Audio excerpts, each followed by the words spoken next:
Hello दोस्तों। तो आज हम लोग एक बहुत ही इंपॉर्टेंट विषय पे बात करने वाले हैं जिसके ऊपर पूरे देश में बवाल चल रहा है, यानी कि यूजीसी एक्ट। कि 16 जनवरी 2026 को इंडियन गवर्नमेंट ने जो यूजीसी एक्ट पारित किया, उसका देश में कहीं पे समर्थन तो कहीं पे विरोध हो रहा है।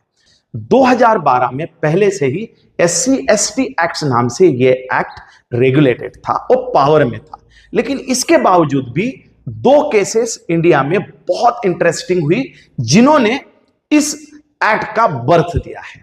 दो केसेस में से पहली केस जो सबको पता है कि सन 2016 में हैदराबाद सेंट्रल यूनिवर्सिटी में जो रोहित वेमुल्ला का केस है वो बहुत पॉपुलर हुआ था, क्योंकि उसकी सुसाइड नोट में उसने लिखा था कि my birth is my fatal accident, यानी कि मेरा जन्म ही एक जानलेवा अनहोनी है। और दूसरा जो केस था वो पायल तलवी का था। तो ये दो केस में जब सुप्रीम कोर्ट में सुनवाई चल रही थी, बावजूद वो कानून होने के बाद में ये पाया गया था कि अभी भी डिस्क्रिमिनेशन हो रहा है।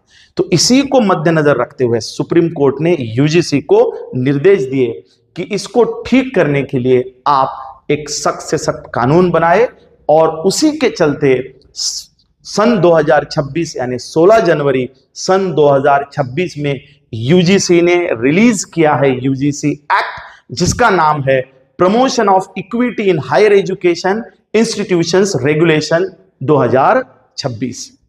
तो ये यूजीसी एक्ट क्या है, इसकी डेफिनेशन जो है वो हम समझते हैं। जाति आधारित भेदभाव।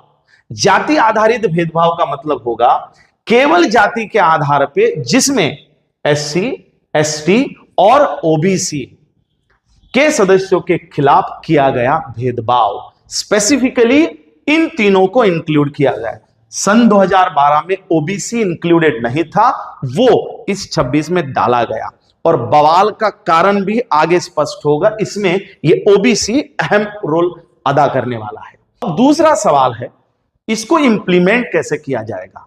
तो कॉलेज के स्तर पे एक इक्वल अपॉर्चुनिटी सेंटर यानी कि ईओसी फॉर्म करना अनिवार्य होगा, और उस ईओसी के अंदर एक इक्विटी कमिटी होगी, और उस इक्विटी कमिटी का हेड जो है वो उस संस्थान का प्रमुख होगा। लेकिन उस कमिटी के अंदर उसको एक ओबीसी, एक विकलांगता, एससी और एसटी और महिला का प्रतिनिधित्व होना जरूरी है। यानी जिसके ऊपर डिस्क्रिमिनेशन हो रहा है उनका एक एक सदस्य लेना बहुत कंपलसरी होगा।